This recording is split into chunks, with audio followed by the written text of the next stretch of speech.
So how do we see this Ukraine at the third anniversary? Good afternoon and welcome everyone. First of all, I'd like to extend words of gratitude for this meeting, and I'd like to extend words of gratitude for you being with us over this period of time. Ukraine is not forgotten, and I'm very grateful to you for this. The attention is maintained, the focus is maintained. This helps to reinforce this support around our security, the focus around this unfair war of Russia against our country, against Ukrainians. I thank you for this. I'd like to extend words of gratitude to our soldiers, strong and close ones, and I'd like to extend words of gratitude to their relatives, to our nation, and to our partners for these 3 years. That's crucially important. Tomorrow, we will have some physical presence of our partners. We'll have a very important meeting, summit, a turning point, I would say. We will have 13 leaders offline, and I think 24 leaders will be joining us online. We will have the leadership of the European Union here in Kiev.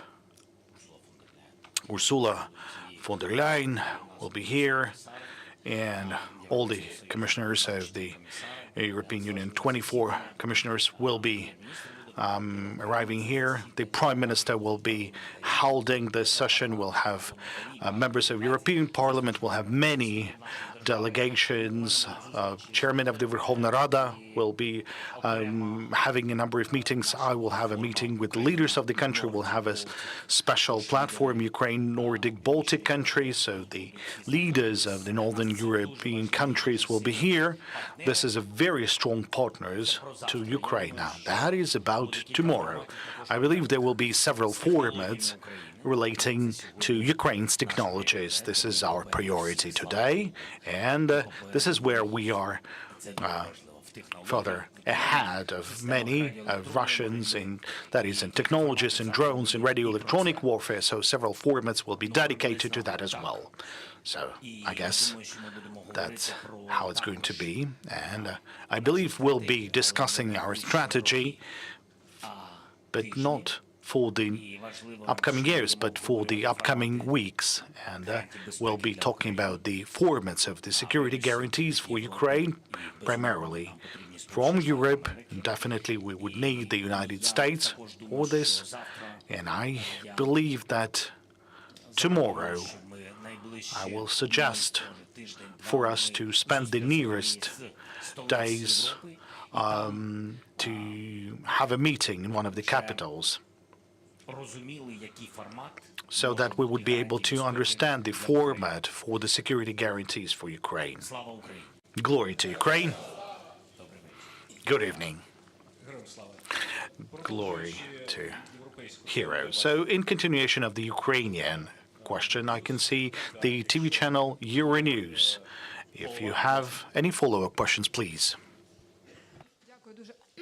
Thank you. I will ask the question in Ukrainian. I would like to ask the question with regards to the expectations out of the visit of the representatives of the European Commission and the representatives of the Baltic countries. What do you expect? Any documents, any decisions to be made or signed or announced in Ukraine? Well, I don't want to provide any spoilers with regards to tomorrow's situation. There's some strong decisions. The Prime Minister and the Chairman of the Verkhovna Rada will have their own meetings. I will concentrate on the support package. There's some very specific aspects, amounts of money, weapons, and sanctions against Russia. Now, ABC, please. Wait for your mic, please. Sorry. Thank you, Mr. President. 30 years ago, Ukraine gave away the world's third largest nuclear arsenal in exchange for guarantees of security, sovereignty, territorial integrity. But the Budapest Memorandum turned out to be fairly worthless. What do you need from Donald Trump to end the war and ensure that there isn't a third Russian invasion? And have you invited President Trump to Kyiv? And a second question, if I may. You're under pressure from Moscow to step aside and Washington to hold elections. Would you be willing to give up the presidency if it meant peace for Ukraine? Thank you. Так, з останнього. Якщо мир для України, якщо вам I дуже will, потрібно, щоб я залишив свій пост, if you really need for me to relieve my post, then I'm ready for that, for the sake of the peace in Ukraine. And I can replace that to NATO if there is any, more to say on that. I'm focusing on Ukraine's security today, not in 20 years, and I'm not going to stay in power for decades. So that is my focus, that is my dream. As for the security guarantees, if we already started with NATO, I will continue with NATO. Look, I believe that NATO is the cheapest option, and that is true. And I'm sorry for reiterating this, because in any case, it doesn't matter who wants that or not, who support this idea or not, this topic is on the table. Alongside the security guarantees. I don't know what would be the end of the negotiations in any format, in any case, but this matter will be on the table, and this will be discussed with the partners. But it's important that we all understand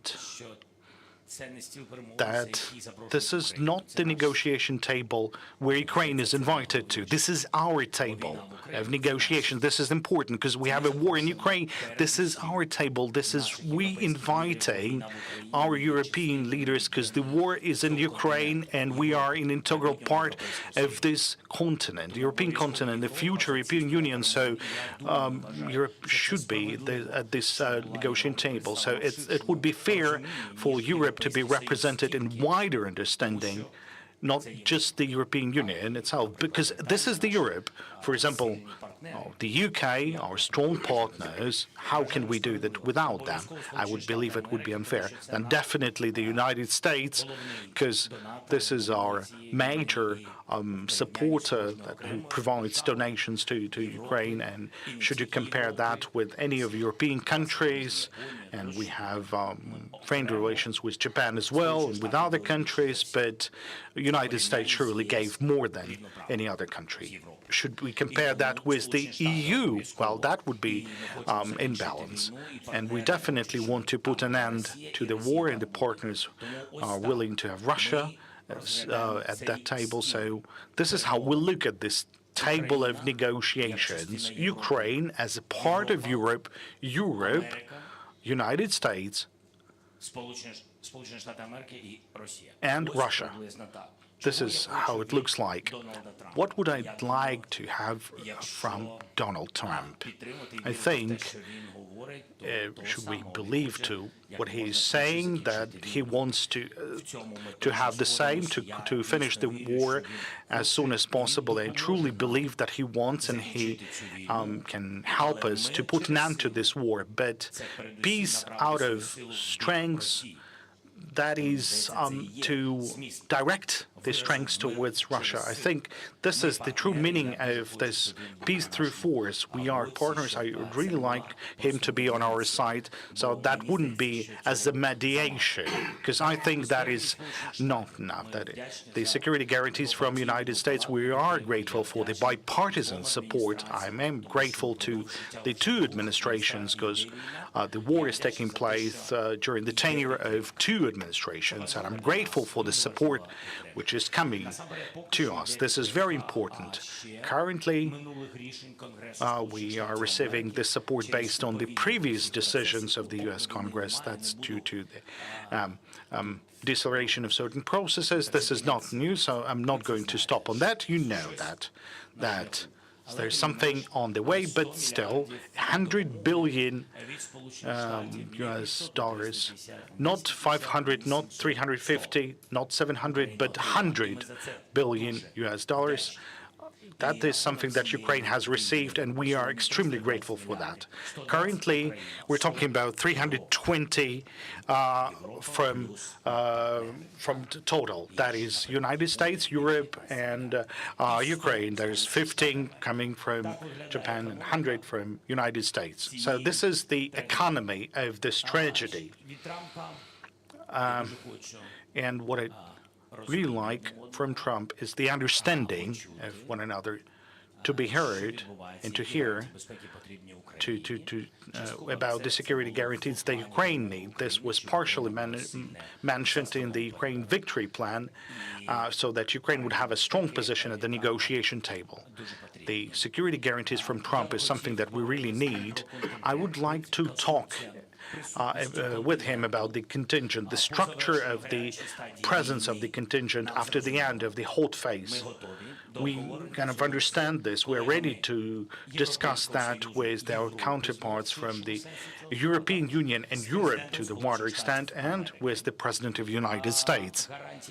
The security guarantees could be in the form of economic agreements, and there is a lot about that in the media, but not just the economic agreements, but the economic agreement between our countries as a part of the security guarantees. So there should be something that we're still lacking in this economic agreement, that is the security guarantees from the United States. When I have invited President Trump, I'm always inviting in any of the contexts. I really want him to be in Ukraine. You know that General Kellogg, the Secretary of Treasury of the United States, came to Ukraine, and we are hosting many of the senators and congressmen. I really like him to come, but so far we haven't managed at this point, but it's either him or I would be coming to Washington. That would be fruitful in any case. And SLM, STB, and там само, please.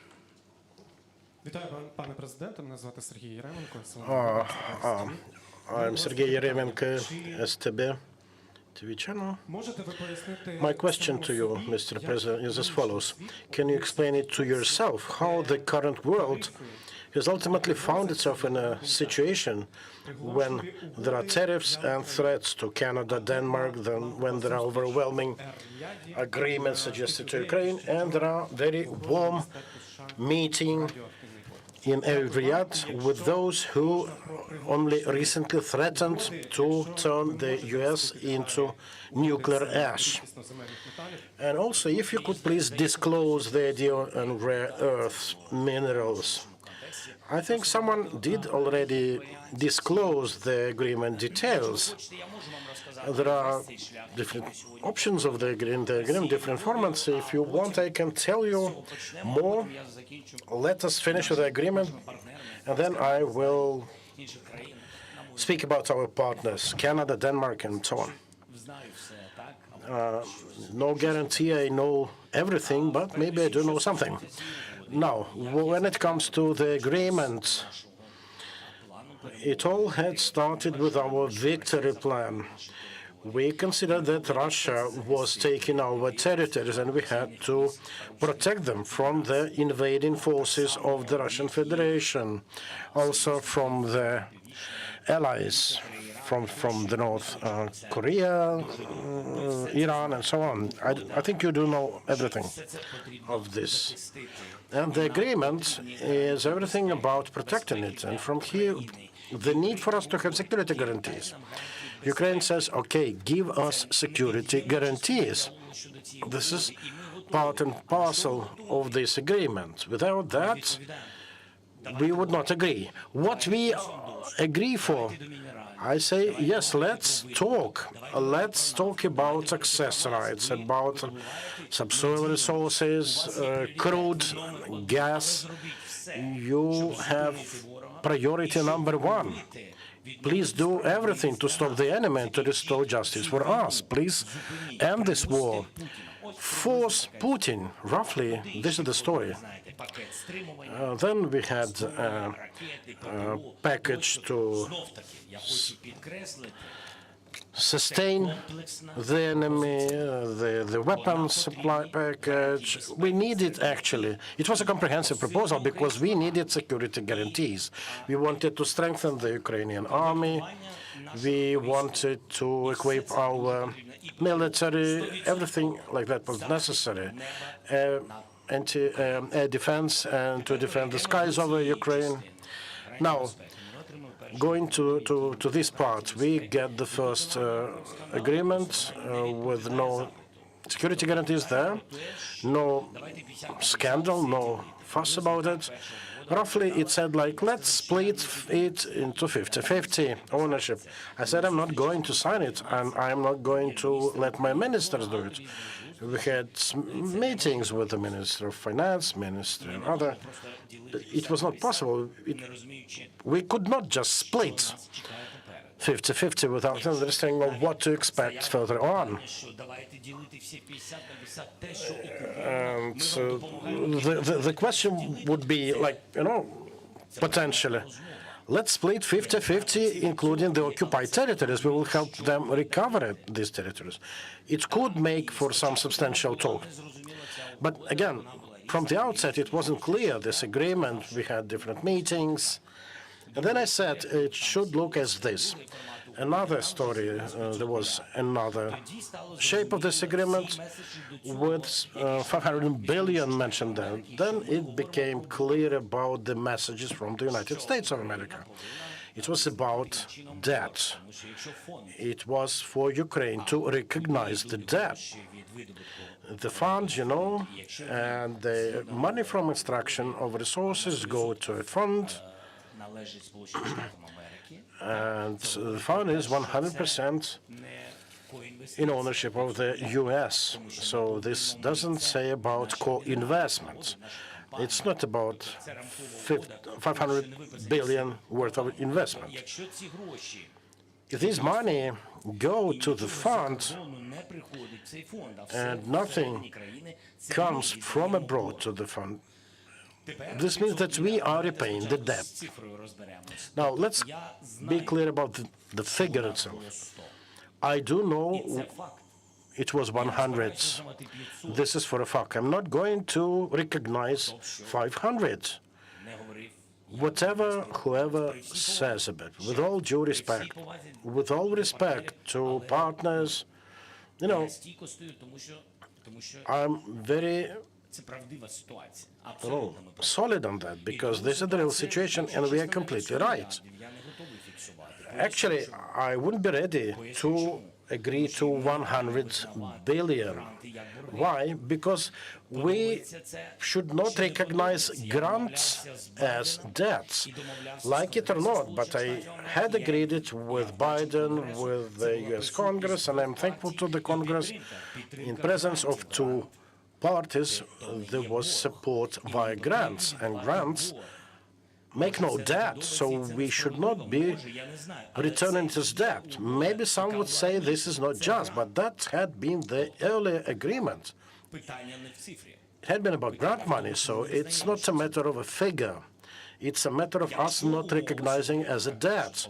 If the condition to do is that the United States, as our strategic partner, says, yes, we will give you assistance, but you will have to repay it with certain markup for the U.S.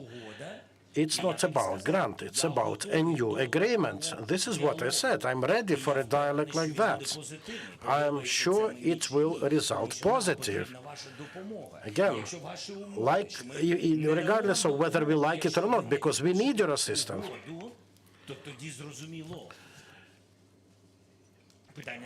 So the question is, how much of assistance do you provide? 10, 20, 30 billion weapons? Let's have a detailed, substantial discussion. I will be grateful to you for that. Let us come to terms about price for that assistance. Another thing I could not agree for, because I could not understand the logic Or I can rather tell you my understanding of the logic, and I'm ready to discuss it with President Trump. I send this information to it. I have no emotions about it. I'm ready to talk about pragmatic agreement. They want it. I'm ready to talk pragmatically. There's one thing, in my life, I had several serious agreements. I don't know what the agreements are.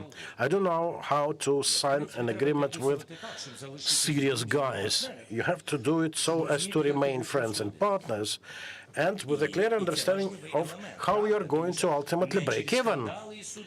Not through having some beef with them, not through courts, when we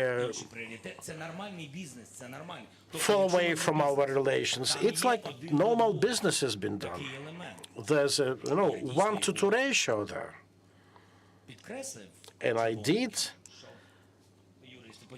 underline it in red for lawyers to have a look, because for each dollar of U.S. assistance, Ukraine effectively would have to return $2. That was there. So a loan facility at 100% interest rate. So for every dollar I get as a loan, I will have to pay one to repay the body of the loan and one to the fund. And it was said that 100% the fund will be registered with the U.S., with all the rights. So if the United States, our friendly partners, suggest an assistance via Congress, an assistance of $500 billion,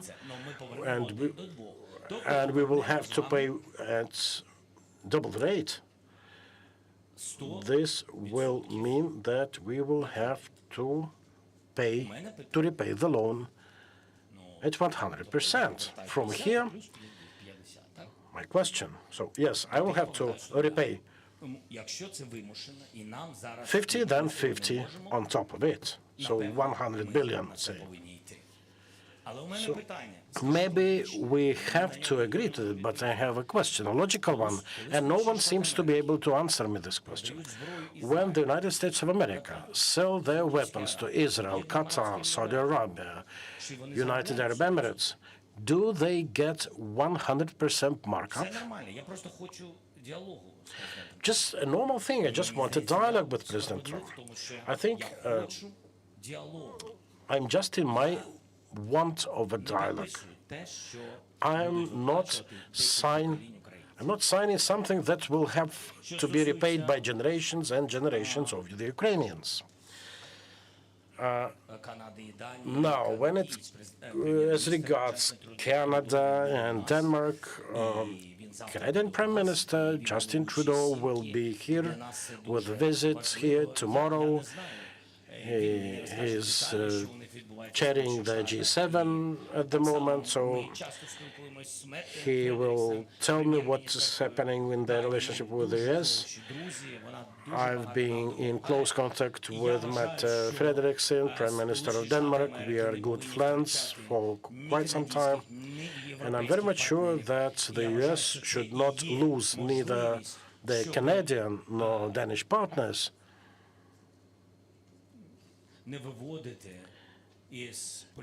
I think that it is increasingly important for them to not engage in clearing Russians of their political isolation. It's very important for every of our countries, the United States, Canada, Denmark, and Ukraine. We still have to have respect towards each other's people, to our interests. We need to treat each other equally. What's complex with Russians? There are bilateral relations of them with the United States of America. It may not be ended or agreed upon without us, on terms and conditions unbeknownst to us. I think we are fully entitled to this. By the way, our group, I think we have all of the ministers, representatives of our companies, the head of my office. They are currently having a call with Waltz and his team. They're talking about the agreement, so there is there are no more billions, no more interest rates, so we move further. It's okay, I think. Things go. Yes. Now, please, New York Post. Caitlin, I do know of you being here. And if possible, and someone to clear this little mess here. Дякую. Добрий день.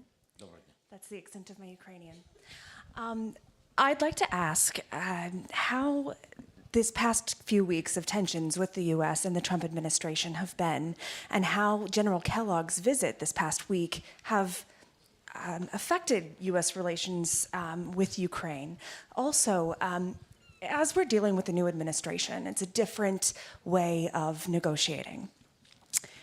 Can we look at a mineral deal with the United States as a security guarantee in and of itself, because it would give President Trump something to protect here in Ukraine? Thank you. Так, я розумію. Давайте, щоб передусім я хочу, щоб у нас Yeah, I do understand. First of all, I do want us to have agreements. This is actually a memorandum based on which some serious agreements might come with more details regarding the fund, the future, if we are partners in it. And these are all the right and correct steps into the future. Such funds with correct details, with correct existence and circumstances, I do know of them. They do exist in the Middle East, with the U.S. and the other countries in the Middle East and elsewhere. And the funds generally tend to operate better than the government, because the government may have 100%, 50% in Arabian countries. It can be like, it started with 50, then went up to 75. Europeans may find it different. But these funds operate faster. They have less red tape. So if we are going to move in the right way, with due respect, with equal treatment of each other, if we will keep it in our hands, then we will be able to do it. Now, about the progress, in my view, I do know that the United States of America consider this agreement a part of the security guarantees. I would really love to know that, but it should be written in there. It should be written that these are the security guarantees. It's not about our understanding of it as such. It would be nice, but not enough, nearly not enough. Because of that, it's very important to have it in practical dimension. Now, we heard messages from colleagues when the Treasury Secretary from the U.S. was here, when we had meetings with Vice President, with Rubio and others. There's a logic in the U.S. And they're completely entitled to have it. When we enter such things, it creates kind of security guarantees, because it will be our business, our companies, and Russians will not venture in there. Would have been nice, but 20-something companies from the U.S. are currently operating on the temporarily occupied territories. That was my response. We had American businesses operating here before the war, and there are those companies. I'm thankful to them. Some of them are no longer here, but some are still here. And the offices, they used to be on our territory. Now they're on the territory temporarily occupied by Russians. To say that there is no 100% guarantee that Russians will never venture the territory that they've never visited before. And I heard that signal from the Defense Secretary of the U.S. Yes, all the proposals have to be on the table. They have to be discussed with partners. When the Defense Secretary said, Що важливо? І так. Окей. Про НАТО ми вже поговорили. Так. Okay, we had a word about NATO. We will talk more on that. Now, when it comes to boots on the ground, let's have it very clear. My logic then was, if you think that the economic agreement is a part of security guarantees, then why would you not, well, when there are interests from your businesses there, then why would you not agree to boots on the ground? It would sound logical. In my view, it would sound logical. That was just the idea I floated to the US. We are yet to receive their answer. So I think that the example of US companies that throughout this war have suffered to a certain extent. You know, whenever Putin wants to relaunch aggression, this won't stop. Nothing will stop him. Not because disrespect of the words by President Trump. You know, he is not forever. And we need this peace for many, many years to come. And it would make it easier for us if Trump would have squeezed that to see that no Russian advance will be during the tenure of Trump. What if it repeats itself in 10 years? We need to think about it already today.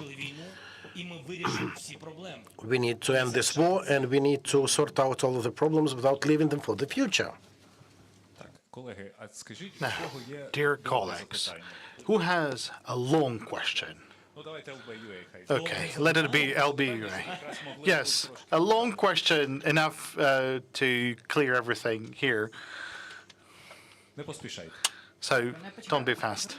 I'll just, I'll wait. I'll wait for that. So, Mr. President, kind of in continuation of this topic around the agreement, I can hear you. Okay, so do we have an option not to sign? If, in the process of negotiation, the U.S. side won't be listening to our ideas around supporting or ensuring the security guarantees, so can we decide not to sign this agreement? What would be the outcomes, should we say so? And do we understand that any other support or any support would be stopped in case of there will be no signature?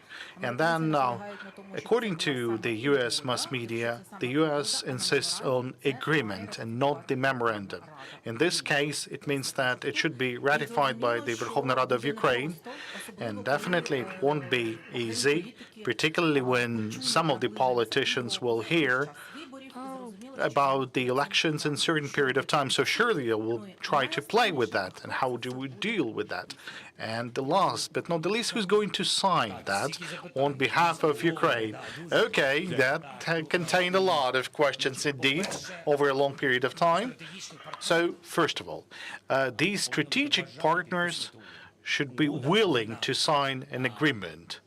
The United States would need to see that they're not simply giving money, and Ukraine, that they are receiving money and developing the economy. So the agreement between the partners, but it had to be a win-win agreement without any scandals, so that it would be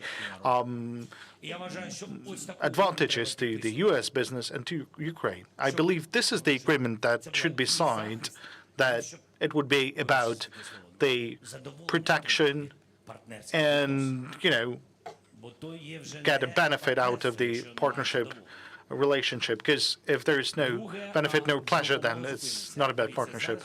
Then what would happen to the support? We do have the support, although this is a previously arranged support. The support we've arranged during the previous times. This is the support from the U.S. Congress, but still there is this bipartisan support of the Republicans and Democrats. So I'm happy that it's not stopped, but it's being decelerated. So we can still receive some support. There's $15 billion. They're still on the way because they've been voted for, but that could be in terms of weapons, in terms of other technical ways. in technical means, so nothing is stopped, but nothing new is being voted for. So this is the current standpoint, current position. And for something new to appear, well, that's my kind of logic of understanding behind this agreement. And for something new to arrive, we would need to understand how you're going to give away or repay something new. So that's my kind of response to the old debts, if this is something about the new. And we are ready to discuss a format.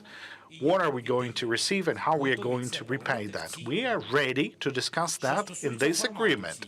As for the format of this agreement, truly, if this is an agreement that there's no figures, like specific figures, then I don't think that we would need the ratification of this agreement by the Verkhovna Rada, even though I don't have anything against that. So when we had a meeting with J.D. Vance in Munich, and we said that if you want to see any figures or interest rates or percentages, then we would need to take a look at our legislation, but we believe that we would need that to be ratified by the Parliament of Ukraine so we can sign, and later on this would be ratified. So the ministers could sign and then it would be ratified.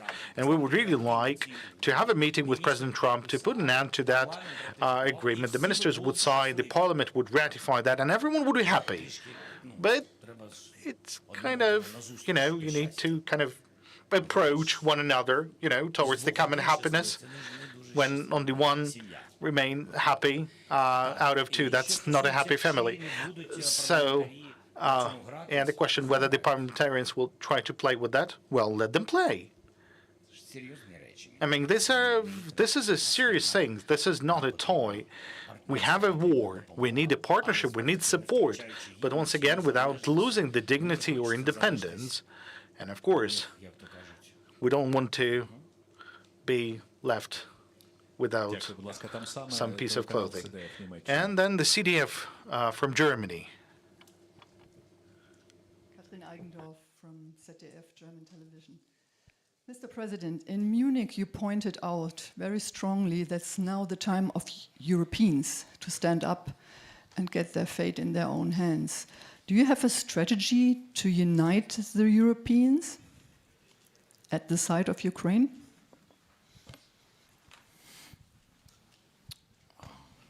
I believe that Europe has some weaknesses. I mean, the European security. This is not related to one country. All those weaknesses Ukraine had, because of the war, we did a lot of things. We've reinforced our production, we've reinforced our armed forces. Because of the tragedy, that's right.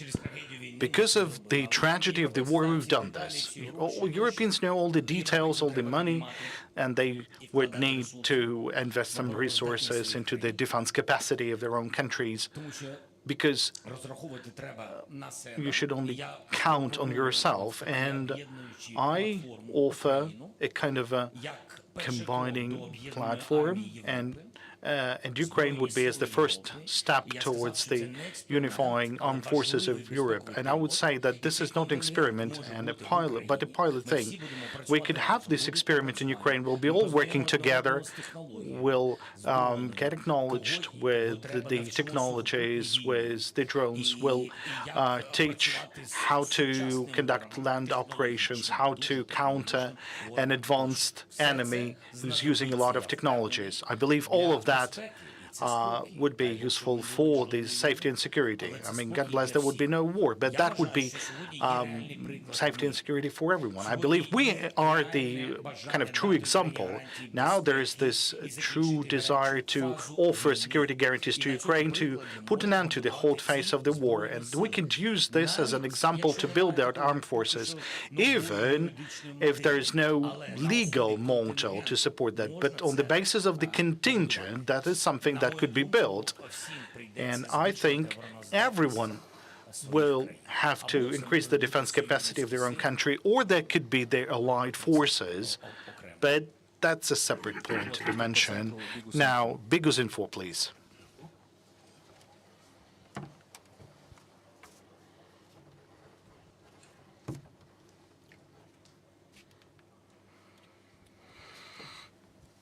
Вітаю, пане президенте. Мене звати Greetings, Mr. Роксолана President. My Бігус-Інфо. name is Ruxolana from Bigus for Є стаття, в the якій Ukraine йдеться Constitution про те, has що an Рада article належить saying that Україні, Ukraine розпоряджається ними держава в owns державних its інтересах. minerals and Але the state впродовж uses its own багатьох років до вашої minerals каденції for і під час its неї, sake, but during your tenure розпоряджалися on the цими position of надрами the president, бізнесмени we в had своїх, business інтересах, entrepreneurs зокрема, using those minerals for their own interests. Well, І ось зараз ми дійшли до моменту, and now коли we have ви, this moment when президент, you, як as the держава, president, and we, as the state, we are making a працювати над decision угодою, to із work on the Сполученими Штатами, agreement так, with the стосовно United права States with користування regards to цими the надрами. right to use Моє those питання mineral наступне. resources Чи we будете have on our ви, чи territory. So загалом, are так, you переглядати or ці just ліцензії, those надані, authorities, would you українським be бізнесменам reviewing впродовж цих those багатьох років? licenses І granted якщо to так, то в якому entrepreneurs вигляді буде or відбуватися, на businessmen яких підставах і over those previous years? If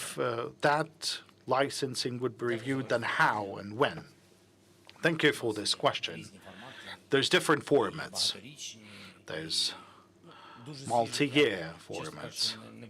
I don't remember the previous cases because there weren't a lot licensees during the war. There's a lot of them in Ukraine on the overall. The whole situation will help us in any case. I mean, the whole situation around this matter.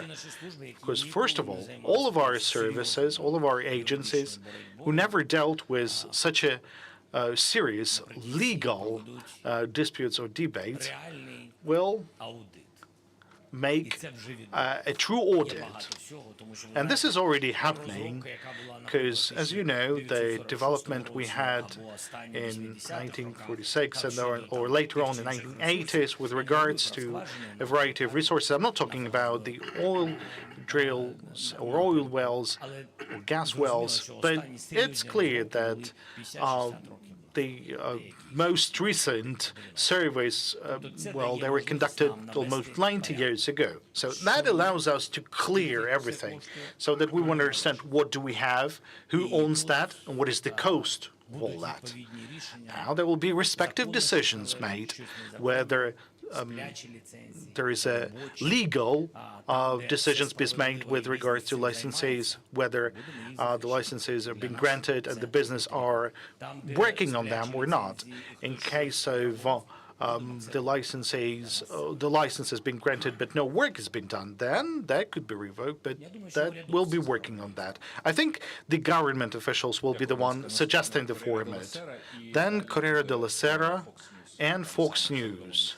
That's in the same spot over here. Thank you, Mr. President. Lorenzo Cremonesi from Corriere della Sera. Sir, you, on different occasions, even lately, you said clearly, we will lose the war without America. President Trump recently said about you terrible things. You are responsible of the war, you are a dictator. So first question is why? You think it's only a tactic? You see this is a strategy, the way that then he will change? Because you are still talking about American as a partner, not as enemy, and even if he treats you like his enemy, personally. And this is a second question. Can Europe really replace America? Look at Miss Meloni. She was here last year with you, our prime minister, and she's not coming, and she's a kind of ambiguous today. So what do you think? Thank you. Ну, тут немає можливості Well, here для емоцій. there's no place for emotions. Маю прагматичний підхід до And відносин. because of that, I have a pragmatic approach towards our relationships with the current administration. I will continue like that. Я би не And, назвав ці слова в мою адресу від президента. Surely I would not call the words Trump said towards me as a compliment. I don't understand that. But why would I become offended? A dictator would have become offended by being called a dictator. I'm not. So, well, what else can you? I think we'll have to live somehow with the United States of America. We won't be dictators, for sure. not interesting at all. You know, I'm a legally elected president, not because of some force, not because I took power. 73% voted for me. And MPs also cannot be nominated. They were elected by the people of Ukraine. So after the martial law is over, people will make the choice. I'm not going to dwell in power for decades. But we won't let Putin be in power over the territories of Ukraine. That's it. This is why we are fighting. The words, you know, they fly in the wind. Maybe we will hear something good in my address. You know, I'm really partial about what Ukrainians say about me, think about me. Same about President Trump. I think he's very much, you know, into what Americans have to say about. This is what important. Now, Meloni, I have very nice relationships with Meloni. Very nice. I think she's on a visit somewhere to the Middle East. She said that she would love to go, but, well, she will be here online tomorrow. We'll have a chance to talk. Yeah, and over there, Fox News. Alex Hogan, Fox News, Mr. President. Thank you for speaking with us. So I have a question regarding the minerals deal. You've mentioned which parts of the deal that Ukraine would not accept, that you would like to see U.S. security guarantees in it. What else does Ukraine need to see in order to accept this deal? And a second question, if I may. The White House this weekend said that President Trump is confident that he could also reach a deal with Russia to end the war by the end of this week. And I'm curious what your reaction is to that.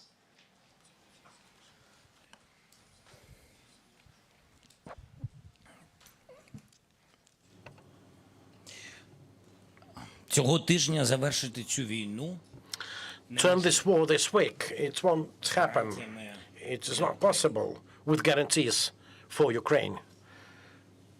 принаймні At the very least, я як без наших I frankly можна це зробити. do not know how this can be done without meetings with us. Угоди, як я вам Now, as regards the agreement, того чи іншого формату, щоб ми можна діяти. there could and should not be any sort of format where we are debtors, in debt for something from the past. We have to be equal partners, not 100% fund. Well, if there will be a 50-50 fund, when we will take money, and the United States will be, you know, investing. Як нашу допомогу, Take- нам, як інвест-внесок, Considering the assistance to us as the investment, then we will be investing too. прибуток в цей фонд. We may invest the profits of our companies into the fund. It will be 50-50. It would be just. Now, definitely, Російських активів, я вважаю, we can це наші гроші. invest money from Russia's frozen assets. I think it's our money, not with partners, just exactly Ukrainian money. And this can really help. Why I'm saying that this can help? Because it may mean a fast-track investment. If it's about Це десь біля $2 мільярдів. tossing licenses into the fund, Тобто it will mean about $60 billion a year. міг визнати борг, якщо б So from here you may understand why I wasn't ready to recognize the debt. If you would have taken $500 billion and to repay about $2 billion a year, it would take, I don't know, 250 years to repay in full. Meanwhile, money from the frozen assets are fast money. We can take $50 billion, the US can provide $50 million of assistance, so there will be equal involvement in the fund, $100 billion in total, and we can together invested in mineral resource extraction and development of the Ukrainian economy. This is understandable. Another story is when the United States can provide me with all the necessary weapons for us to defend. We can consider it an investment as well. Take Patriots, 1.5 billion per system, maybe 1.8 billion. The price is going up probably because of the war. Yeah, the systems are popular because they're good. So maybe we need. I talked on that with my partners, with Macron, with Starlink. He's going to go to there soon. So we need 20 more Patriot systems. 20 Patriot systems is definitely about in the range of $35 billion US. If the US will invest in us through Patriots, investing with Patriots, I will consider the investment as 35 billion of investment into us, and then we will be ready to pay the same amount, and then the fund will make 70 billion together. It sounds just to me. But we need to understand what does the America have in mind. What does it intend to consider security guarantees within this agreement? We will have to meet to discuss it, to understand. I think the meeting will need to be equitable and just. That is, before Trump meets Putin. Further on, we have RBK and then LCU over in that corner of the room.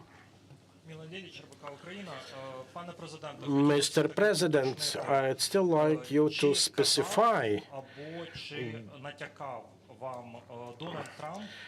has Donald Trump or representatives of his team ever mentioned it or hinted it to you that the United States might at some point stop their assistance to Ukraine, within the meaning of intelligence data, Starlinks, and so on? Next, you always frequently mention just peace for Ukraine. What do you have in mind when you speak about the just peace? Particularly in respect of the territories currently under control of the parties, like borders before 23rd of February and so on. Okay, quite a bunch of complex questions. Let me give you answers, probably not to all of them. Now, I specifically took some numbers about Starlinks and so on. So no hints to this effect. It was shown in the media, like we have to be ready. Yes, our relevant competent authorities work on that. I would say that disconnecting us from Starlinks would be a wrong move, because it would cut off thousands of systems. I'm not going to give you an exact number, but it's about thousands, literally, of hospitals, kindergartens, universities, and the life brimming there. Without Starlinks, it will be a challenge for them. It will be bad for them.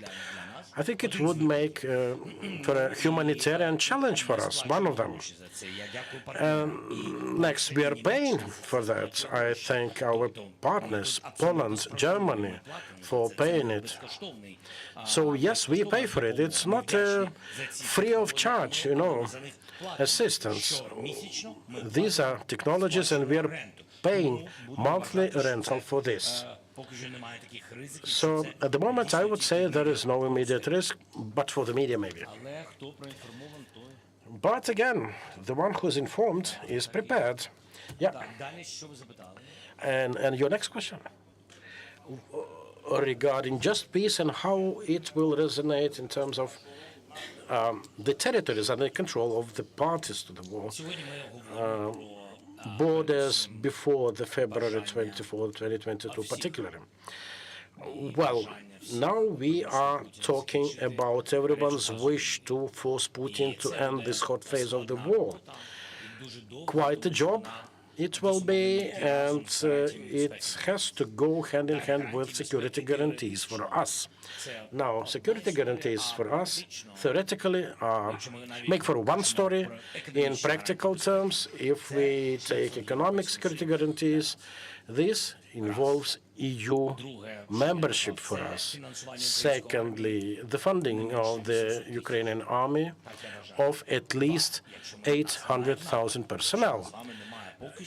If we are not in NATO, if we don't have such security guarantees, we don't understand that the US and some EU countries are against it. And we understand that really there is no NATO yet, but it will be on the table during talks.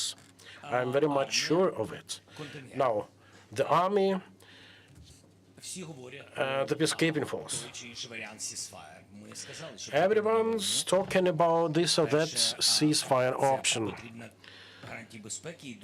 First of all, we always mention that security guarantees must be in place, and secondly, there should be verification of the agreement. When you have thousands of kilometers of the front line with all the activities going on there, you do remember that after Minsk agreement, after 2014, the borderline, we had it, but they were shooting across, and no one was able to 100% control the contact line with cameras, surveillance, or something. And there were those wounded and killed.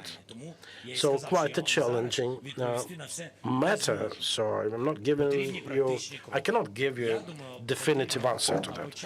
But yes, it begs for very specific steps, starting with an understanding of the security guarantees that Europe and the United States can give us. This is point number one.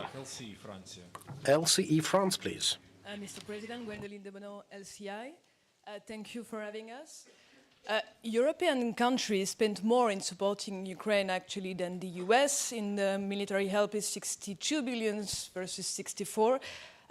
Do you think if ever US doesn't want to back Ukrainian forces anymore, European support could be enough to guarantee your security? That's the first question. Second question, French President Emmanuel Macron is heading to Washington to meet Donald Trump about Ukraine. What do you expect concretely about this meeting? Thank you very much. Еммануель їде, ми Yeah, з ним на Emmanuel зв'язку, is going to Washington. We are in contact with him on a daily basis. Almost on a daily basis. No call today, no. Він їде, And yes, he's going. є деякі речі, And there are certain things he will have to talk through regarding security guarantees and future steps. який буде у нього результат. We'll have to see what the results he will bring. We will keep in touch with him. Найближче зустрітись всі разом в Європі. And yeah, he says of a meeting, all us together in Europe in the coming days, maybe weeks. А мені здається, що Now, you, приблизно розумієте, що the next question, I think you have enough understanding of what will happen without the United States, because the United States is not just about money. Political support is very important. Sanction support is very important. є деякі зброї, Now, there are some деяка weapon зброя, яка types, має ліцензії Сполучених Штатів. some weaponry that requires U.S. licensing. Europeans are providing us with Patriots, and by the way, from Germany we got more in respect of Patriot systems than from any other country, but still, the license was given by the United States of America. So I would really hate remaining us without this U.S. assistance. Now, next is financial assistance, direct budget assistance, so on. Yeah, but then no more financial assistance. We are still going, ticking. The weapons are coming a bit better. Okay, let's take drones, or rather artillery. Last year we had 154 artillery pieces domestically produced. This was our record in Ukraine. 154 artillery pieces in a year was more than the aggregate production of all their NATO countries. It was no small leap. This year we will try to do more. Дрони. Я говорив, що ми зробимо 1 мільйон дронів. Ми зробили FPV 2,2. Now, about drones, I announced 1 million drones, then we had 2.2 million FPVs. В цьому році. This year we will make more of them. Допомагає виживати. Да, це не замінює. This helps us to survive. It won't replace the US assistance, and this has never intended to replace assistance from our partners. It's always better to have assistance. Це був внесок 40% Last year, 30% Європа, 30% we had split Це такий був внесок у 40% Europe, 30% us, 30% United States of America. It was our aggregate contribution in the defense capability of Ukraine, 40, 30, 30. точно 50%. This year, I think we will definitely be in 50-50 split. And yes, I think that we are going to have deficit, but we will be able to fight even despite it. As regards the war in general, I don't think that the United States of America will do everything to end the hot phase of the war this year. I consider this to be their objective, І вони будуть все робити для and they will be doing everything for this. І тому я і кажу, Therefore, робити все для цього, не допомагаючи нам, doing everything for that without assisting us, it will make for a bit another format. This is what I started with. але в напрямку Росії. Peace through force, but towards Russia, not in other direction. Ось приблизно так. So roughly like this. Будь ласка, Sky News з цього боку. Sky News from over here, please. Thank you. I'm Deborah Haynes from Sky News. The US envoy, Mr. Witkoff, has said that he believes a Ukraine-US minerals deal is expected to be signed this week. Do you think that timeline's realistic? And if I may, obviously President Macron is going to the US, but also the British Prime Minister will be going for meetings with Donald Trump this week as well. Just how important is this moment? Do you sort of view it as the last chance for the Europeans to try to convince Donald Trump to be with Europe and Ukraine when it comes to securing a peace? Or do you worry that he's under Vladimir Putin's influence and may not be interested in that? And if you may speak in your increasingly fluent English, that would be great. Thank you. Thank you. Thank you. What was the last, if I can speak English, what? Просять відповідати англійською. Oh, perfect English. Thank you so much. You too. The first of all, the visit of the president of French, Emmanuel, and the visit of Kir after Emmanuel this week. Yes, next week. Yeah, I mean. Yeah, very important because they have to be at the table, to my mind. I mean, Europe. And who will represent Europe, I can't tell you now exactly, but I think that one person will represent EU, and of course, UK has to be at the table. And if we speak, for example, about security guarantees, I said to my partners, to my mind, we have to count on Turkish present. Why? Because it's very important. Who will be ready to give us real number of contingents? Real number of people, troops or ships, fleet, and etc. So we have, with all respect to everybody, I mean this. So that's why I think that we have to think about it. Yes, and also we have to think about Germany and etc. Also to think about it when we speak about our partners, because they've been the second country of the nations. Yeah, the big volume of the nations. 47, I think 47 total help, total donation. I think Germany gave something like this, 44, 47 billion. Can you imagine? Can you imagine? Yeah, so United States 100, 50% of United States donation, Germany. So it's very big help. Can we push them out or somebody else? I'm not sure. So, I mean, with all respect to everybody, but we have to find the logistic steps, yeah, in this kind of table of negotiators. This is crucial for me. And of course, I mean, this a lot of guys are very deep, and Nordic, for example, and Alexander, so Finland are very deep, and of course Emmanuel, and of course Kir, so Starmer. So I think these people are very, very important, and all other guys are very, very important. The Dutch guys also important. They are ready now to support us.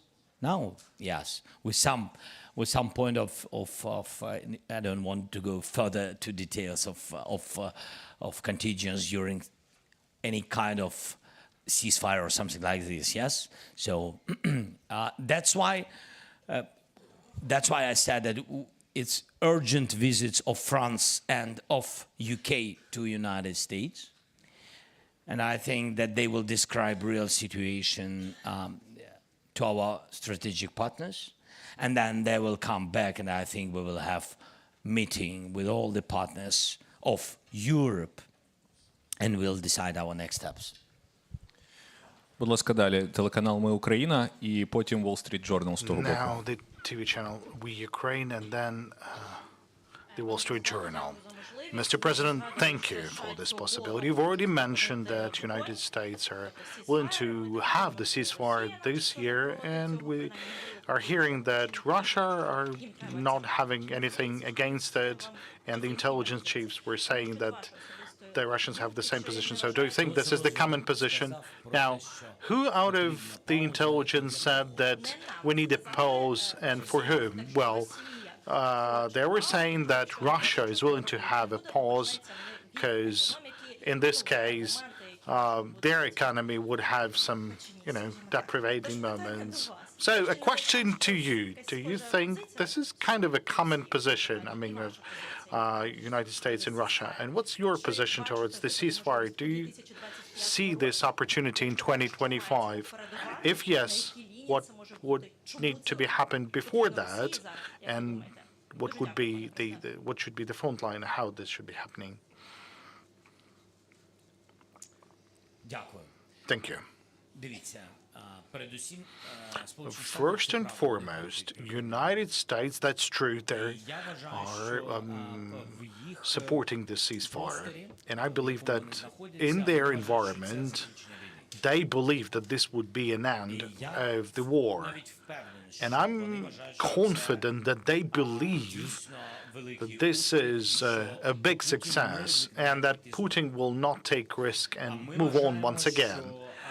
While we believe that the security guarantees should be there. Yes, we understand that it means a lot of spendings, and we want to guarantee the security for our people. Otherwise, well, there will be a question. What about our military?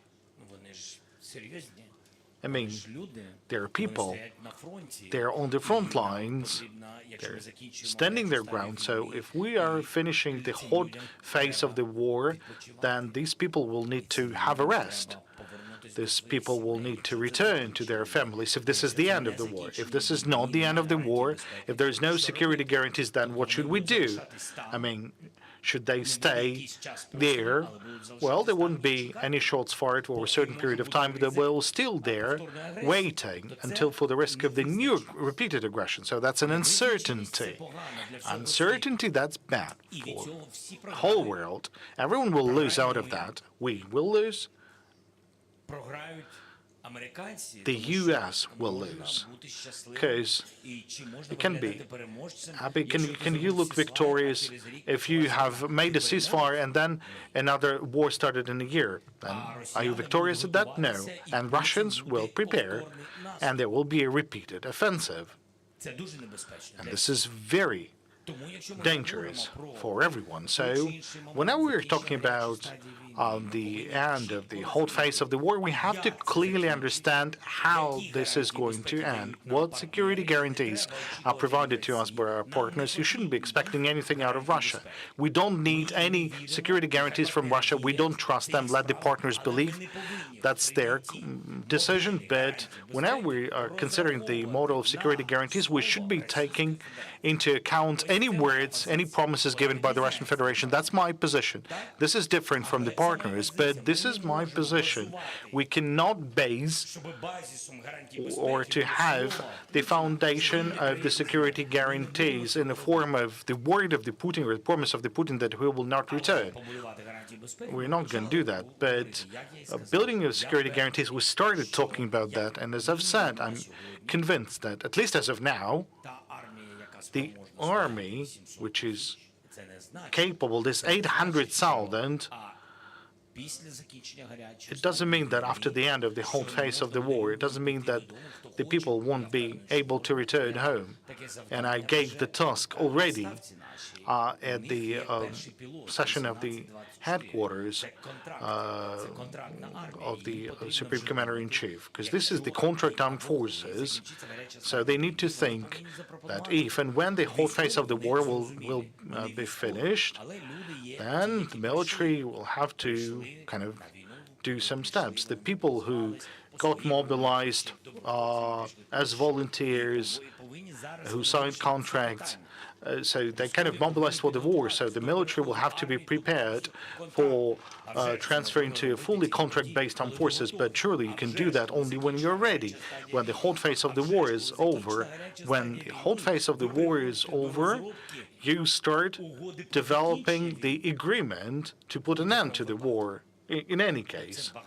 So that's a comprehensive steps, a lot of comprehensive steps you would need to think of. But we start with what we have as of now. If everyone willing to have the end of the whole phase of the war, we want security guarantees for Ukrainians. Now, the Wall Street Journal.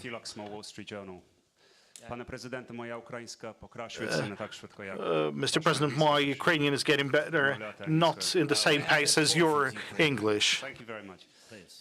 I wanted to ask you about the state of North Korea's involvement in this war. You said in January that 4,000 soldiers had been wounded or killed on the battlefield. Can you give an update on the figures? And also, the head of your military intelligence said earlier that, you know, a large proportion of the military equipment that Russia is using on the battlefield comes from North Korea. You know, how big a problem is this at the moment, and, you know, what can be done essentially to kind of counter this? Well, the most recent information is that over 4,000 of their personnel was lost as casualties, and that there's 1,500 to 2,000 more North Korean soldiers would need to be kind of engaged to reinforce those brigades. So they might be coming. As for any others, we don't have any other additional information. They have a relationship with North Korea, pretty serious. They train with the advanced warfare tactics, and we talk that this is a big risk because now the North Koreans are well aware about the drones, about the equipment, and all of this knowledge is now taken to North Korea, and they will have their new training of the North Korean army being based on that. We've been warning about this. This is a big risk for the region. Then they continue with the supply of artillery shells from the North Korea to Russia.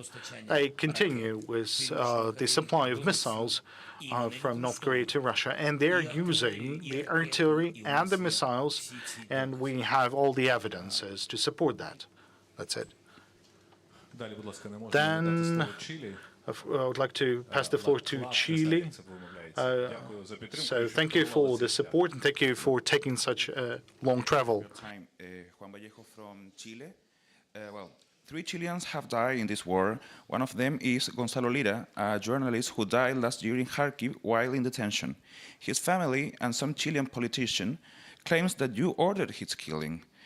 What can you say about that, and how do you respond to the support that President Gabriel Boric has given to you? Who gave the order? You ordered.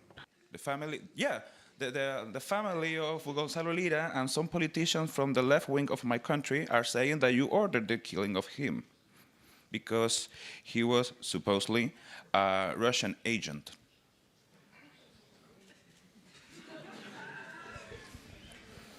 I need to ask. Are you sure?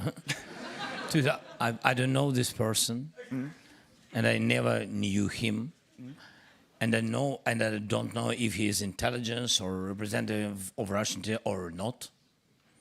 And really, what can I say? If he is Russian, really Russian.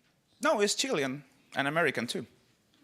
Chilean, American, and intelligence, and Russian intelligence. Yeah. Too much information for me. I know that sounds weird, I know, but that's a really hard topic there. And about the support I'm not that you sure receive- that one journalist from Chile, who is half of him American, another half Russian, was very dangerous for our army. So I didn't manage it. I'm not interested in such things. And finally, how do you receive the support that Gabriel Boric, our president, is still giving to you?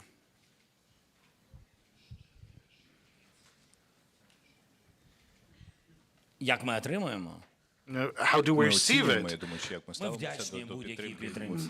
Well, how do we assess? Well, we are grateful to any support for the humanitarian support, so we count on the continuation of this support. And as long as the war continues, we are grateful to everyone. Thank you. Now, Obos. Thank you. Thank you. Thank you for this opportunity to answer the question. The question regarding the military production and our weapons. The partners from Germany said that they are constructing the second factory, and earlier you were mentioning the drones, the missiles, and our ballistics. So can you tell us about the successes, whether it's flying or not flying? Well, Polyanica is kind of flying. The HAL or Peklo is flying. Ruta is also flying. They are successful. There's some successful hits, and I can only extend words of gratitude to our military industry and our production. And those three things, they're flying, they're successful. The ballistics is on the way. It's being prepared. Thank you. Now, Newsmax from this direction, please. Newsmax, please. Mr. President, Zach Anders, Newsmax, thank you. President Trump wrote on his platform, Truth Social, that you are a dictator without elections. He is the first world leader, to our knowledge, to call you a dictator. Meanwhile, Vladimir Putin has stopped short. He calls you illegitimate. You responded saying that he lives in a disinformation bubble. Can you explain what a disinformation bubble is, what it looks like in more detail, and who could be behind it? What is behind it? What mechanisms create this kind of disinformation? And to follow, sir, if within the last week of these exchanges, have you seen any polling of Ukrainians' public opinion about your leadership as president? Can you tell us how your support level is currently in Ukraine?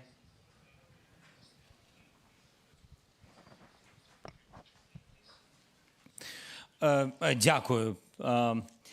Thank you. Якщо не звертати увагу на If not to point to the previous week rhetorics of the president towards me and my characteristics. Now, as for the figures, I'm always very pragmatic and clear and solid about this. Otherwise, all of this disinformation that might be coming from any source, otherwise that might have an impact either inside of United States or inside Europe or inside of Ukraine. That's why, like 4% of the Ukrainians supporting me, that's one of the signals that was spread by the Russians. That's why I was saying that I believe that this is a disinformation attack.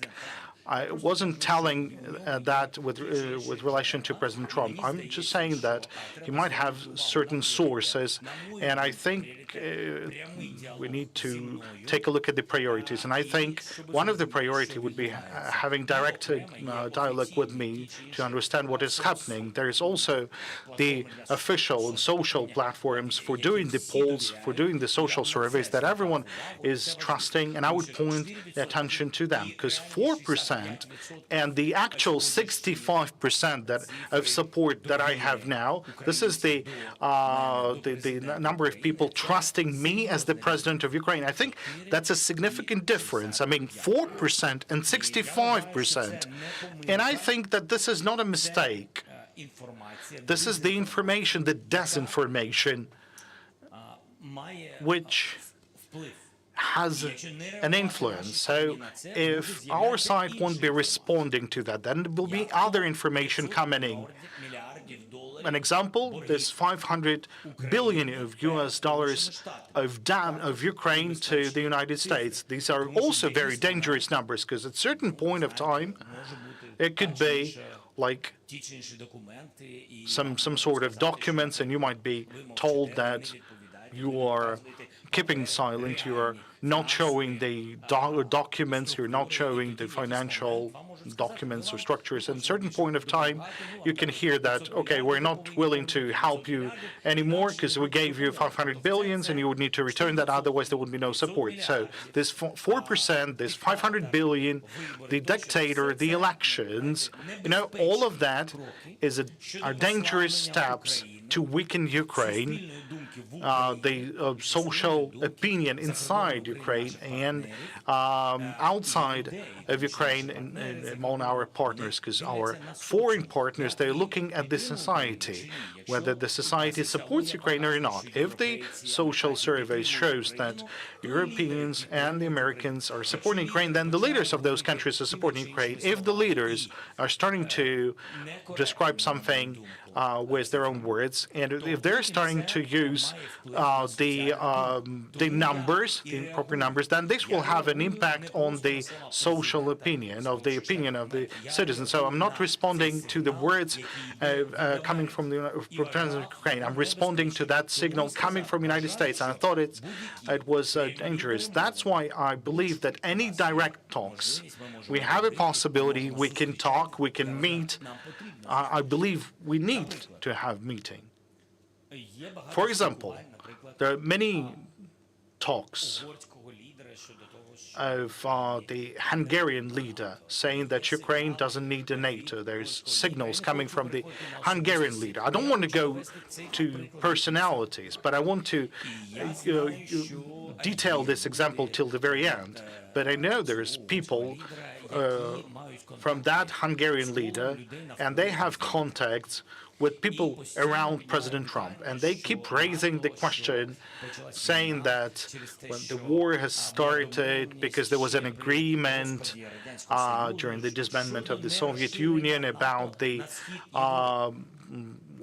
the lack of further extension of NATO towards the Eastern Europe. And that was one of the reasons for Putin to attack Ukraine, that Ukraine could be admitted to NATO, and NATO is the faulty party at this point. Now, that is dangerous. Why? First and foremost, this is not true. Because truly, the Soviet Union were agreeing with the United States that there will be no deployments of NATO, and NATO won't extend and would have new members from the Eastern Europe, and that was before our independence, before the independence of Russia. Then I have a question. Then how a Hungary that received a membership of NATO in 1999 and was in the list of those countries that NATO shouldn't be extending to, then how the leader of Hungary, why the leader of Hungary is not afraid of raising this question? Because should you roll it back, then if you will take a look at the list of the countries that according to Putin should be not in NATO, then why is there the Czech Republic, the Bulgaria, the Romania, the Hungary, while the Baltic countries, the Slovak Republic, also big hello to Fico and Orban. Aren't we talking about, is there any risk about telling about this? Isn't that the risk for their societies and their countries? Now, isn't that the risk that all of those countries who joined NATO after certain arrangements, well, those so-called arrangements of the Soviet Union and the United States, that all of them Well, if Ukraine won't be able to withstand, then all of them could be under attack or under the presence of Russian armed forces on their own territory. That's why I was saying that all of this disinformation, we can, spend hours about that. And I gave you a detailed example with NATO, and I believe that it's a dangerous example. And I truly want President Trump to talk to me with those who are at a table and not walking around this table. Liga Net, please.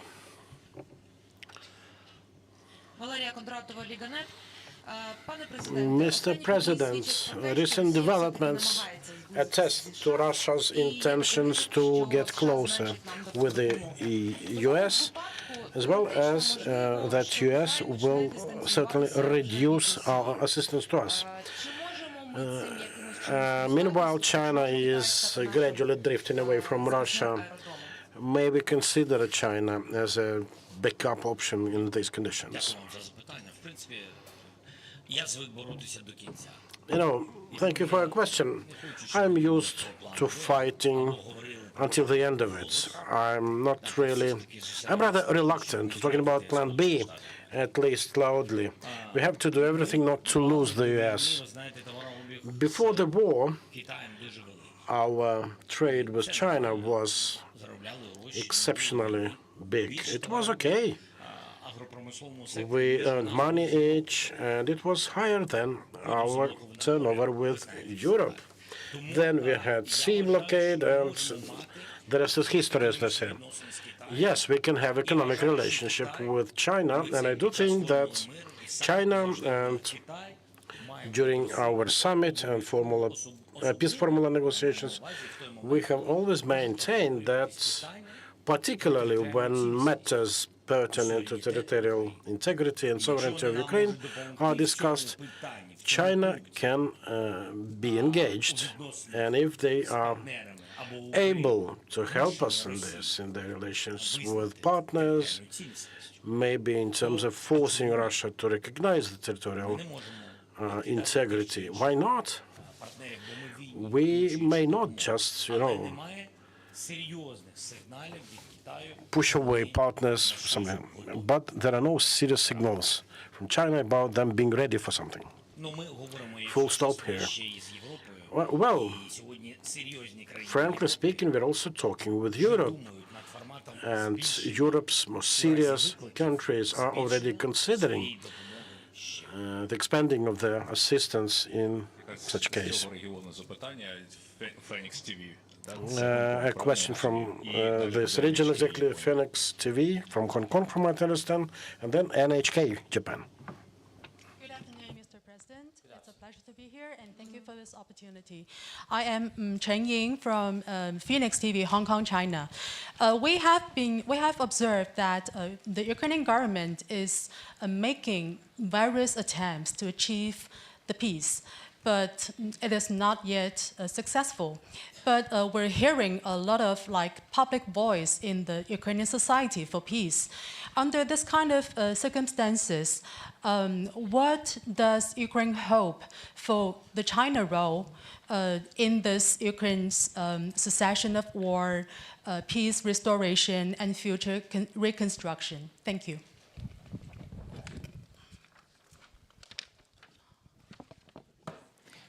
Відновлювати Україну. To recover and restore. About renovation of Ukraine. It's a big volume of money. It will be after the war. But to renovate Ukraine, it's mean to give security guarantees to Ukraine. That will be the priority. The priority will be Ukrainian business and the business of all the countries who will give us security guarantees. And I think that's about just in relations with all the partners. They will give us security guarantees, and we will give their businesses possibility to renovate Ukraine and have money on it. What about China? So, first of all, I think that China has big interests in Europe in EU in relations for your economy? I think so.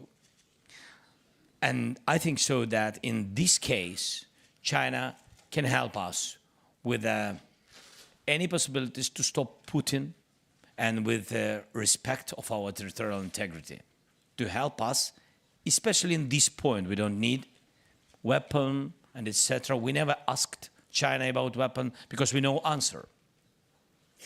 But I think that is important. So if China can help us in it, if they really have interest to have a role in this, we are ready to speak about it. Thank you. Так, будь ласка, NHK, Японія. And NHK Japan, please. Thank you, President. I'm Ryoji Ito from the NHK, Japanese Public TV. My question is, what do you expect to Japan for the support of Ukraine, especially in diplomatic field? Japan is a member of G7 and has a strong alliance with the United States.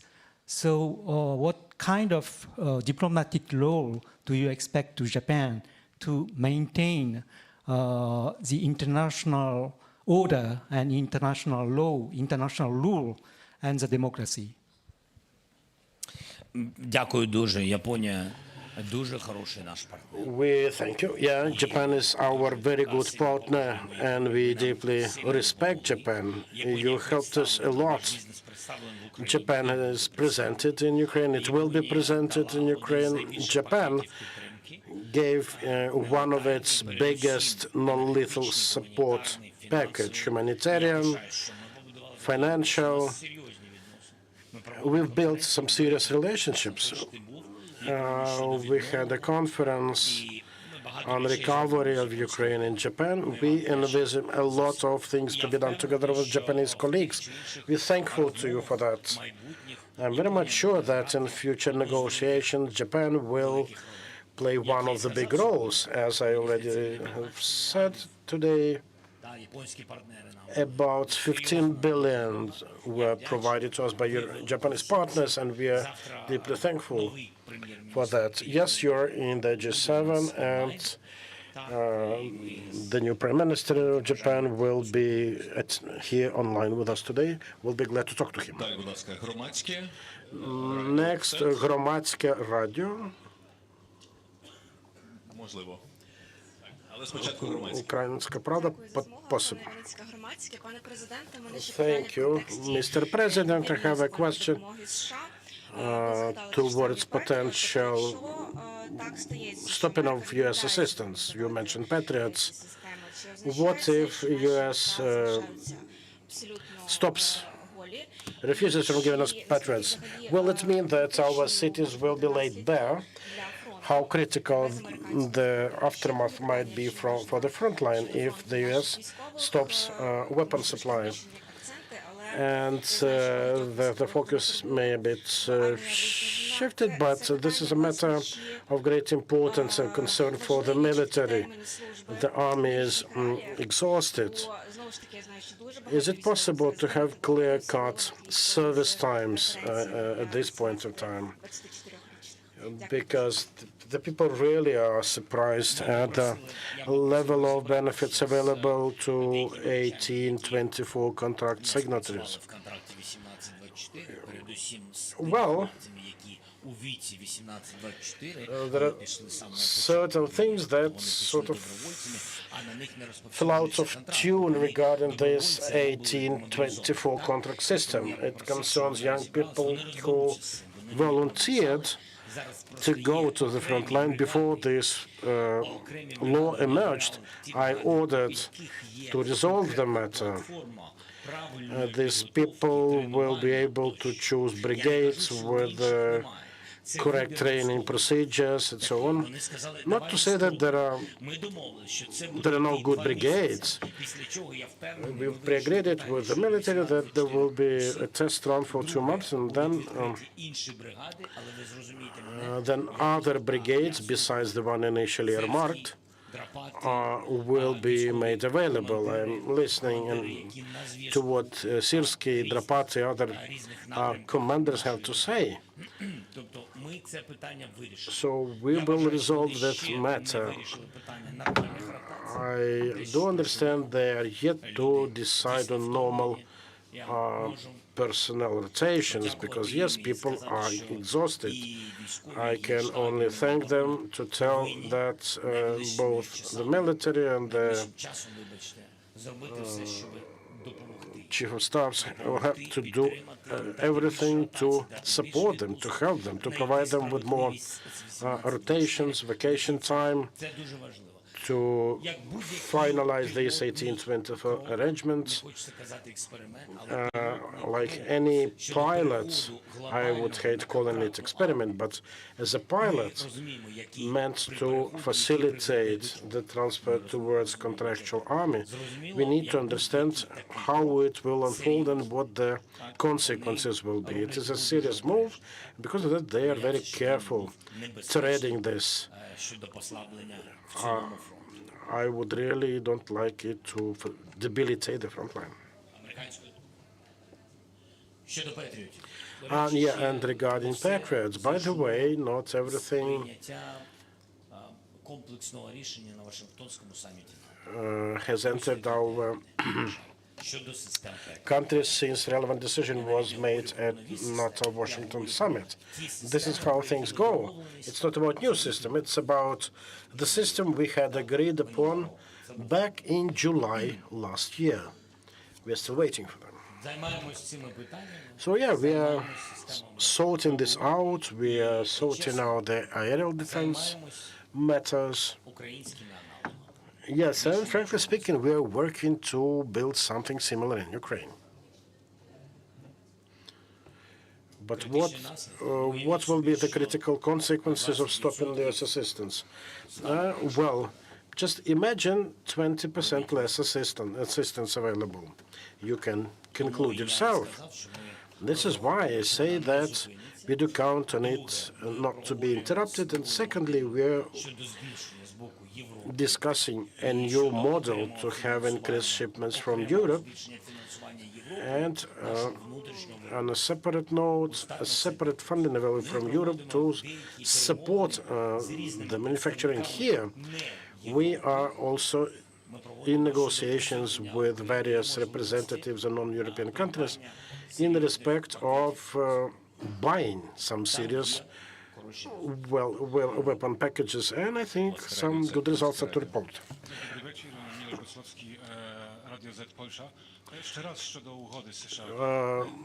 Once more regarding this agreement with the US, how many years it will be intended for? How many years will be needed to dig 500 billion euro worth of minerals? Will it take eons? And second question, are you going to offer some similar agreement to other countries? Well, first of all, we do not recognize the 500 billion debt. European countries also provide its money to us, and we want to be co-owners of any given fund. So yes, we do not recognize the debt. It won't be like that. The last version of the agreement, and they brought it here, there is no mention of 500 billion, and we are glad that our US partners at the moment have no this question of 500 billion, so nothing to discuss regarding debt. CNN, і хотілося б якісь CNN next, and then we would like to hear from some Spanish media. El País, yes, after CNN, please. It's a week in your relations with Washington. Do you think you can mend your relationship with President Trump? And secondly, has it been spelt out to you what happens if you do not sign up to this rare earth minerals deal? In terms of US aid and whether it continues? Can you repeat your question, please? Repeat, please, your question, because translation was was a little bit... You've had a long week in relations with Washington. Do you think you can mend your relationship with President Trump? And secondly, have the American side spelt out to you what happens if you don't come to an agreement over this rare earth minerals deal in terms of what it means for US aid? As I said, we want successful agreement. And if we will understand each other with partners, I hope that it will be. We will sign the first agreement or memo on which base we will, I will prepare other documents. So I hope that it will not have influence on other steps of the United States, and they will not cancel or stop or freeze any support, especially military support, to Ukraine. That's crucial for us. The President? My relationship with President Trump? It never was in such best way. Can you improve it? Can you mend it, you think? No, I think we have, our countries, first of all, our countries have strategic relationship and we are partners. And I think it's not in our rights, like presidents, to lose partnership between our countries. And that's why, for me, it's very important support of the president and support of Senate, Congress, of your two parties. But, first of all, support of your people. And I count on it very much, and I'm thankful that we have it. Далі, будь ласка, ЛПІС і 24 канал. Next LPS and 24th channel. Пане президент, перепрошую, тому що я не розмовляю дуже добре українською мовою. Sorry, Mr. President, I don't have a good comment of Ukrainian. Ви думаєте, що можливу угоду з Російською What do you think about the potential future agreement with the Russian Federation? Will it have to be ratified by the parliament, by the Verkhovna Rada, or during a referendum? If at some point, you mean when we reach an agreement with Russia? This is a very difficult question. The question is where the partners will be at this time. It would be nice to see all of them with us, and it would be very nice to see that partners are on our side, not mediators. Next, the question is about the agreement itself, whether it will be just for us, because this is what we want, this is how it has to be, and based on the details of the agreement, we'll have to think, because it can turn various ways. We'll have to see. It's quite a challenging question, indeed. 24th channel. At any rate, all the changes, even with money like that, the financial ones, need to be ratified in the parliament. I think we need to be based on the Ukrainian legislation, and we will see into it. Mr. President, you started by saying you're ready to leave the President's office if it will bring peace to Ukraine. It wasn't the thing I started with. It was the start of it. You also said that you could exchange your office for NATO. Meanwhile, we have one more unit to exchange. Kursk Oblast. So, okay, one more on top of my office. Yeah, this is what we would suggest as an exchange thing, unlike your presidency, but they seem to be reluctant to get it back. So if they don't want to have it back, what will we have to do? Will we have to make it a part of Ukraine? No.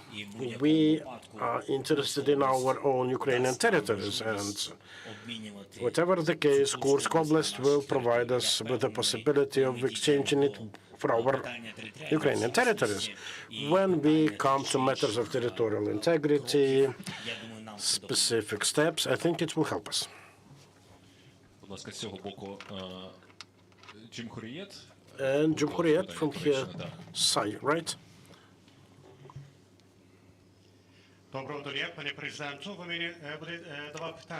Mr. President, two questions to you. First, there are different ideas between the U.S. leaders and that of Ukraine. The U.S. administration currently ignores and violates the principle of nothing about Ukraine without Ukraine. They launched negotiations with Russia. And the second round of these negotiations is to be expected soon. What do you think? Will it be possible for you to convince Trump to have it in such a format when the US, you, Russia and Europe will be present? And second question, will it be a sort of a Yalta agreement? And the second question is, during your visit to Turkey recently, you had talks with Erdogan. What is your assessment of the role and function of Turkey? What is your take of Turkey's proposal to become a mediator in negotiations?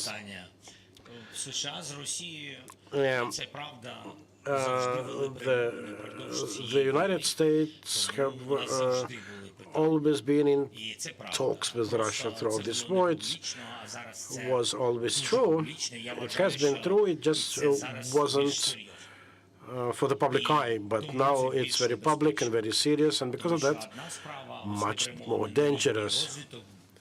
One thing is to talk via your intelligence services. Another thing is to have your official representatives doing that. But again, this is not news for us. I frankly said that we would really like it as a priority for the U.S. to first talk to us, then to Russia. But they have an approach of their own. They have their own agenda of bilateral matters. They can discuss whatever they want in their relations. This is their right. But it is not possible to decide anything about Ukraine without us. We will not recognize any such agreements, regardless of format. Because of that, I said that it is our table, and we are sitting at the table, and I'm sure of it. Yes, we are enemies with Russia, and we are the parties of the war, though they are aggressor party, and we will be at the table, and Europe will be there because the war rages on this continent, and after us, the most danger it will bring to Europe. You know that. Whether on land, in the Black Sea, in border regions, the border regions with Ukraine, the countries that will be the first to feel it. And yeah, I said Europe and the US. And the US as surely as our strategic partner. And Turkey, I'm not sure of the time, format, and role, but Erdogan does know that we consider him among important security guarantors for us. I mentioned that in my talk with President Erdogan. And I think there are just two armies in Europe now. The two biggest one in Europe, the Ukrainian one of 800,000 and the Turkish one. There are many countries that have helped us a lot, but we have to be very clear, to state it clearly, as to who is able to provide those security guarantees in Europe in terms of peacekeeping corps. Okay? Суспільне, please. Підведіться, щоб вас побачили. Could you please raise Darina Kolomits from Suspilna? Just recently, you have partially answered my question with regards to the negotiations taking place in between the United States and Russia. Indeed, earlier, Trump's administration was saying that no terms and conditions will be imposed on us, but based on the recent statements, we can see that truly there could be an agreement signed in between of them, and then this agreement might be tried to be imposed on us. So what could be the guarantees for us for this not to happen? And we're not going to do that because, well, you said we're not going to do that, but are there any guarantees for that not to happen? And with regards to your meeting with Trump, you said you would like this to happen before the meeting with Putin. You said this today and earlier. Do you think, is this just at a level of desires, or there may be any agreements in between of that? I have a very difficult question. You know, the construct, the wording, the philosophy of this question. So let me try to kind of deconstruct that, if I understood you correctly. You're saying that if something's going to be imposed upon us, that we will not be recognizing that. But you're saying, but this is something that you're saying, and you're talking about me, and what are the guarantees for us? If I'm telling you that we are not going to recognize that's one of these important guarantees, that we shall not be recognizing something that is bad for Ukraine. I'm not going to sign what's bad for Ukraine. So, or did I get you wrong in terms of your question? What about the meeting with Trump?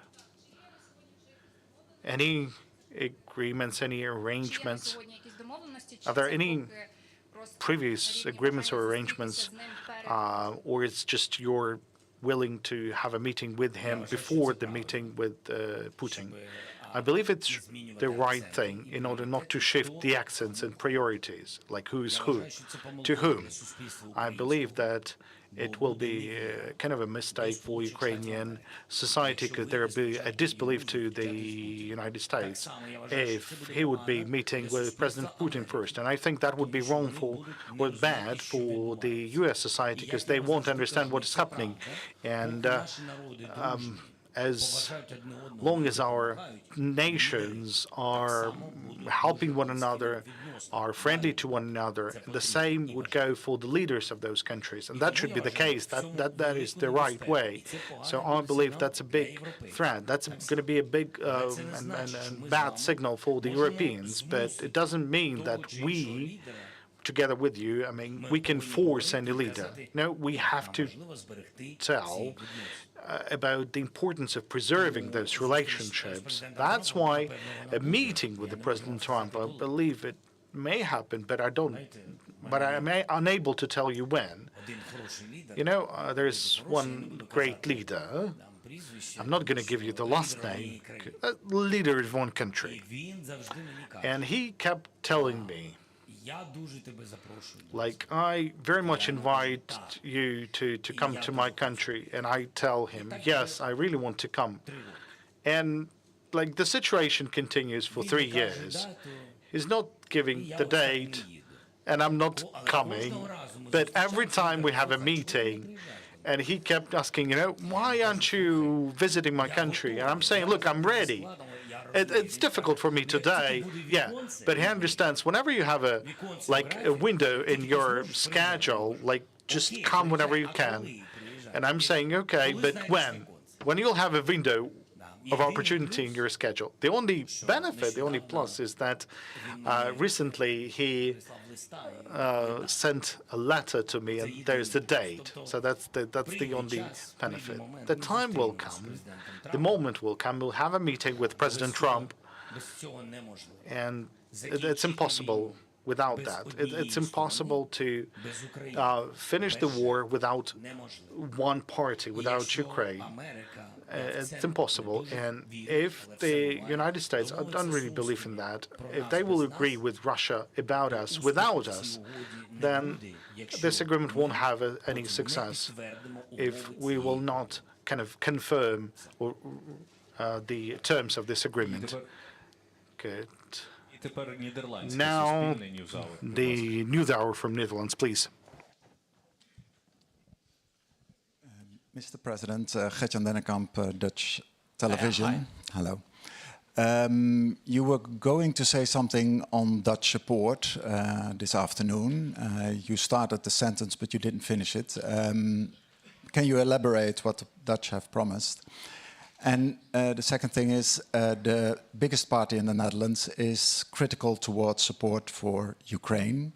A minister of this party said that you're not an elected president. I think that's a trend in more countries like America, but also wider in Europe. Do you notice that in your contact with leaders?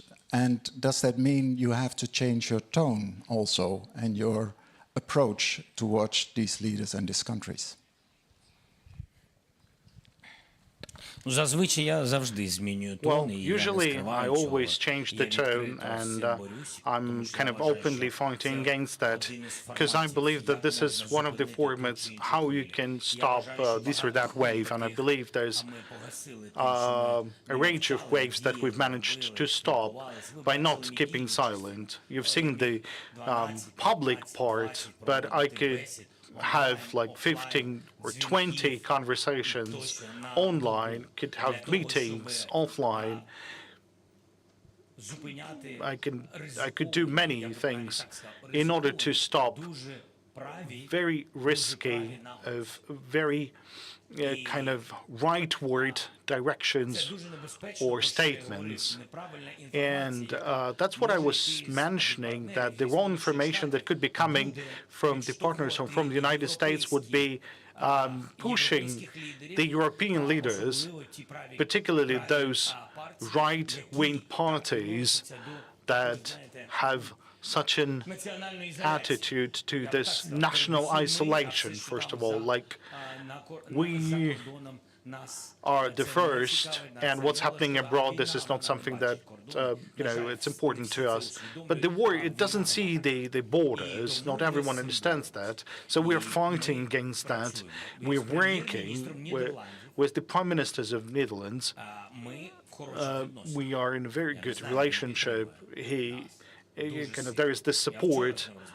I talked to the Prime Minister, I think yesterday, it was Saturday, so I talked to the Prime Minister, and the Prime Minister supports us. We'll be working to support the assistance coming to Ukraine, plus there's a certain question regarding F-16, so we're working.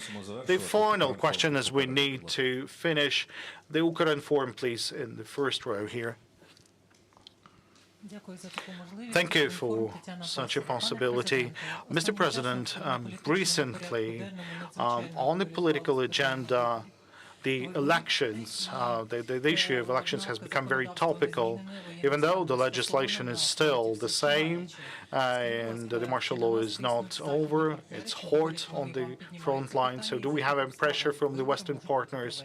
So are they pressing on you with regards to the elections? What could be the conditions for the elections? The issue of elections was raised by the Russians, and there is a lot of information because of that. The issue of elections came up in the United States, and there's no secrets about this. And the partners never raised this issue. So that is the wave. I think that this is a serious one. I would consider that one of those dangerous or risky steps to a certain format over pressure being imposed on Ukraine, and preparing certain documents that would be good for someone, but not us. So we need to stand on our ground. We need to stay strong and to fight for our independence, because that would be the question to be raised. And I believe this is a dangerous wave. That's why I was harsh, maybe too harsh, even too harsh in my kind of attitude to that, stopping this wave. I'm not doing that by myself alone, but publicly you understand what is happening. As for the elections, look, if we would be having the elections right now, then for us it would be clear from the state of security, that would be story number one, to have a democratic election so that they would be recognized later on. how the people will be voting during the war, how they would be voting, how the people on the front line would be able to vote. I don't understand how that could be done. I'm not even telling that that's contrary to the Ukrainian legislation, contrary to the constitution of Ukraine, but what's important, the security, how the soldiers would be able to vote. Well, there would be no options for that. Like today, 267 drones were used today to attack us. Now, imagine, like 267. Well,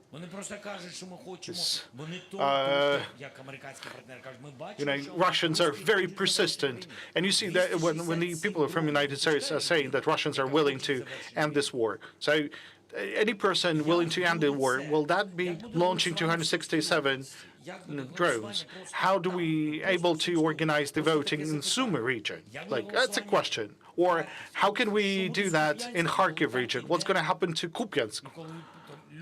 I mean, we evacuate people from there. How we can do that? So it's going to be the elections, or what would be the option for the people abroad? How do we prepare the infrastructure? What about the observers? Will the observers arrive to the front line? How many of them? I mean, how many observers would be arriving to Kramatorsk or to Sumy region or to Kharkiv region? How about Pokrovsk? Any volunteers among the observers to come to Pokrovsk? Like, or we would say that, there's a certain amount of kilometers from the front line where we can have the elections. So it's going to be, they're there, and we are a small piece of the land, like, out of there. But that's wrong. I mean, how would you recognize the elections where half of the population won't be able to vote? Because that would be the case. I mean, they won't be able to do that. People, forget when they're raising the question, like, what do we do with the temporarily occupied territories? Now, what the people are going to do there, how they're going to vote. Okay, we cannot take back our territories, but how the people are going to travel there, amidst the combat operations, who's going to let them go? Or we're willing to tell them, like, something. In this case, Russians will be controlling the elections on the temporarily occupied territories. There's so many questions like that. In addition to the fact that this is contrary to the law and to the legislation. Let's cancel the martial law period? I mean, we're saying that there's some understandable challenges, there's problem with rotation. So what if we cancel the martial law period? So let's be honest. Many people will return back home? Where are they going to vote? With what flag? If all of the armed forces will go back, or the majority of them will go back. I mean, all of this story around the information about the messages, which is coming from somewhere, I mean, don't we understand all of those challenges, all those risks? And unfortunately, our partners are being told was some nonsense. I believe this is all disinformation. Like, I don't believe that President Trump thinks like that by himself. I don't really want to believe that. It's important because these are our strategic partners. That's why I told the word disinformation. A question about the military. Let's have the very final question, and we'll finish with that.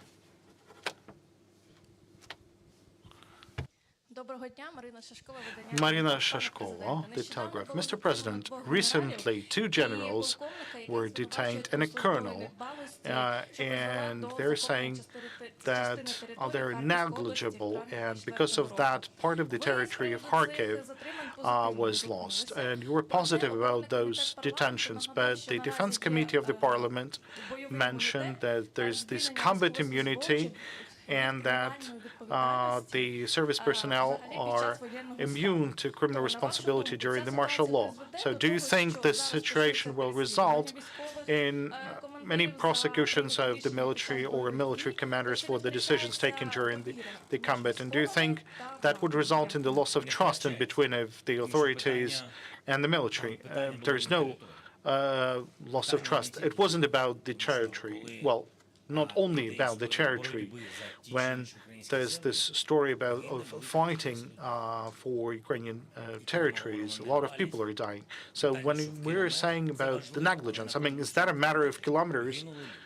Is that important? But there were people dying there. So there's a serious matter behind it. Let the law enforcement agencies dealing with that. I have much respect to the senior officers, but the soldiers are dying. The soldiers, so the commanding officers would need to be responsible. Someone has to be responsible. I don't know about the conclusions.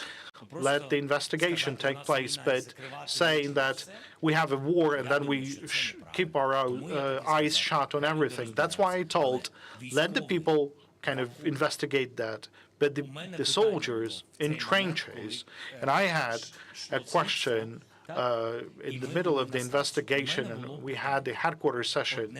So I had a question to all the supreme commanders, supreme leadership, like these people over there, were they on the front line with those people, in the soldiers and the trenches? No. Now, what could be the claims to those people that they kind of retreated or something else happened?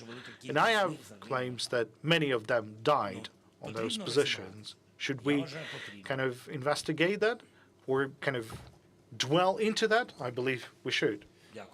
Thank you. Шановні колеги, дякую, що Thank you. До побачення. Прес-конференція добігла кінця.